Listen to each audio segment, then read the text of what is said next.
Hey there, and welcome back to Entrepreneurship 101. Today, we're going to be talking about understanding the customer and understanding how critical it is to have good relationships with your customer if you intend to have a successful startup. There are two parts to your startup's customer base: the number of customers you have, and by how much you improve your customers' lives with your product. The key thing to understand here is realizing that the growth in number of customers that you have and that use your product or service is driven by the degree in which you improve your customer's life. Now, obviously, as a startup, right, in an ideal world, you would love to have a large number of customers that adore your product and just can't get enough of it. But the reality is, especially as a startup in the initial stages, in the early stages, this is really hard to do.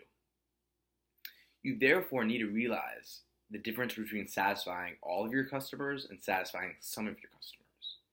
It's better to have 10 consumers who adore your product than 25 who are pretty apathetic towards it. And why is this? Well, you're a startup. You don't have the marketing budget of a big company. Therefore, as I mentioned earlier, you're bootstrapping. You don't have many resources to be able to, that you can deploy towards marketing and towards advertising. So what do you need? You need brand advocates. You don't need the 50 people who, tried your product once and were like, that's okay. You need the 15, right? The much smaller number, but the smaller number who comes back 2 to 3 times a week because they love your product and can't get enough of it. You need them to be successful because you need their word of mouth advertising. You need them to go tell their mom and their best friend and their cousin, because that's going to bring you more consumers without you having to expend your resources. Another notion and idea of understanding the difference between having a smaller group that loves your product versus a bigger group that's is that with a smaller group that loves your product, what this does for you is it assures you that there is a group of people out there that is completely satisfied with the product that you have currently out in the market. Now, what this does is rather than, so you know that people love your product and you can get some confidence out of that, right? There's 15 people that love your product, but with the 50 that are about it, you're not sure. Do you need to go back and tinker your product? There are a lot of question marks that arise, right? Oftentimes, what's happening is you don't actually need to change your product, but maybe what you have to do is you need to reevaluate your target market. Because actually, there's a lot more than 15 people in reality that would adore your product. You're just in the wrong places. And so sometimes what can happen if you're so focused on getting numbers, right? You're so focused on getting the 50 that are fairly apathetic, is it'll lead you, right, to actually in some cases make more iterations, more changes, and revisit your actual product more than you actually have to. When in reality, it's not a question of the quality of your product. It's a question of who you're targeting. And so that's a big reason why it's really important to understand this difference. Lastly, I want to make a remark about customer service.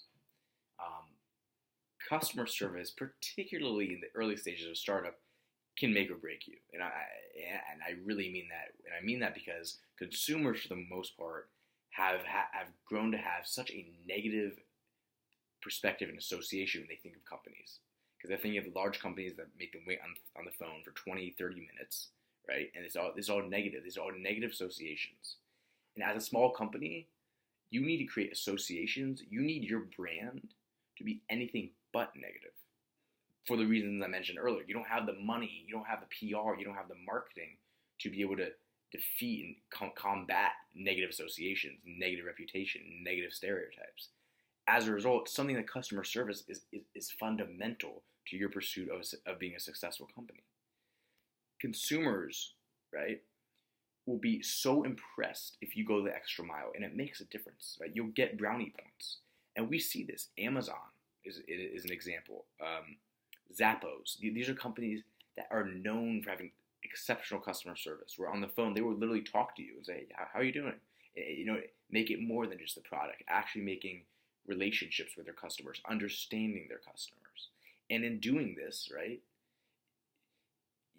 you're really not only becoming, creating really positive stereotypes among your consumer base, But when your consumer thinks of your company or your startup, they're like, oh yeah, you know what? Yeah, I feel a need to go tell my friend to try out this company, and that's the best thing you can possibly do. So again, understanding your customers, because at the end of the day, what the biggest obstacle in your way of being a successful company are consumers, right? That's obvious. You need consumers, you need clients in order to be sustainable, in order to be successful.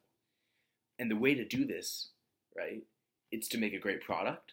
It's also in the process of making a great product, that takes understanding who you're selling that product to.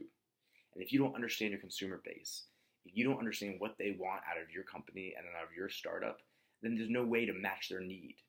And so therefore, understanding who you're selling to, and not only understanding them, but maintaining a high standard in terms of customer relations, in terms of customer service, is a must for any startup who really is serious about attempting to be truly successful. Thank you. Look forward to seeing you again soon, and I hope you enjoyed the episode.